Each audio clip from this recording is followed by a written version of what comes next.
पिता सोचता है कि अब सब कुछ ठीक हो गया है। संघर्ष का दौर खत्म हो गया, परंतु किस्मत को कुछ और ही मंजूर था।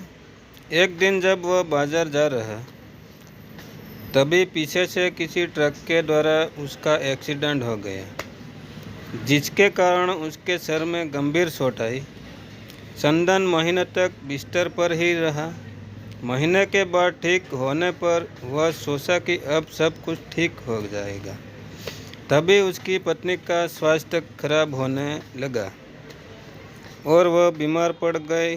यहाँ वहाँ छोटे डॉक्टरों को दिखाने के बाद तबीयत और बिगड़ गई, जिसके कारण उन्हें वाराणसी के BSU अस्पताल में ले जाना पड़ा।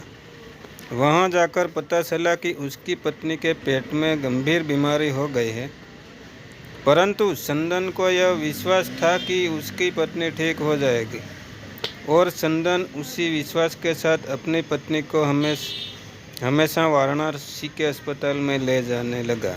कुछ समय बीतने के बाद पत्नी के तबीयत में सुधार आने लगी। संदन सोचा कि अब सब कुछ ठीक हो जाएगा। एक बार जब वह अपनी पत्नी को वाराणसी के अस्पताल में ले गया, तो डॉक्टर ने सभी रिपोर्ट को देखते हुए कहा, सब कुछ ठीक है।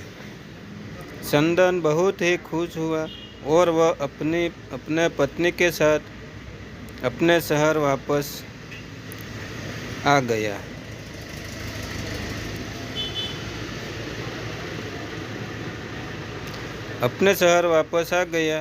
अगली सुबह सब कुछ ठीक था। संदन का बड़ा और छोटा बेटा दोनों स्कूल चले गए और संदन अपने काम पर चला गया। बड़ा बेटा स्कूल में सोच रहा था कि चलकर माँ से कुछ बातें करेंगे। तभी 11 बजे उसका मित्र आता है और कहता है कि चलो, तुम्हारी माँ की तबीयत खराब हो गई है। बड़ा बेटा दौड़ता हुआ अपने घर की तरफ आता है। तब तक बहुत देर हो गई होती है। उसकी माँ की मृत्यु हो चुकी होती है। बेटा माँ को देखते ही फूट फूट कर रोने लगता है और वह अपनी माँ का अंतिम संस्कार करता है। 1 साल तक पूरा परिवार दुखी ही रहता है। कुछ समय बीतने के बाद दुखों के बादल छट जाते हैं और संदन अपने लड़का और लड़की के साथ सुखमय जीवन बिताने लगता है। आज उसका परिवार खुशी जीवन जी रहा है।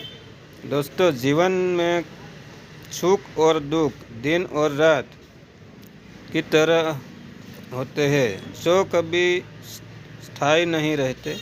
इसलिए दुख के समय में कभी हिम्मत नहीं हारना चाहिए तथा सुख के समय कभी अहंकार नहीं करना चाहिए। इसीलिए कहा गया है,